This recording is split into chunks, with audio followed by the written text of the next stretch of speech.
BNP chairperson Begum Khaleda জিয়ারে Singapore বা Europe লই যাবার প্রস্তুতি চলের বলে জানাই নাগরিক ঐক্যের সভাপতি মাহমুদুর রহমান মান্না।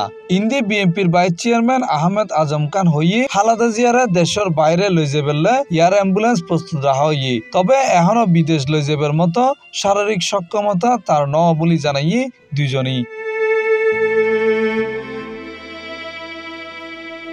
শনিবার নভেম্বর 29 তারিখ রাজধানীর এভারকেয়ার হাসপাতালত অসুস্থ খালেদা জিয়ারে খোঁজ খবর লইতে যাইরে এইসব কথা হয় তারা।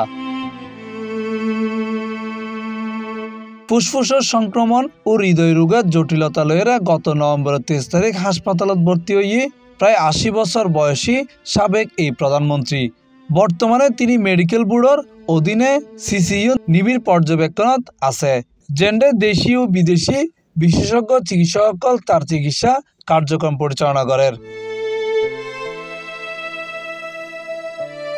C+ TV, Chittagong.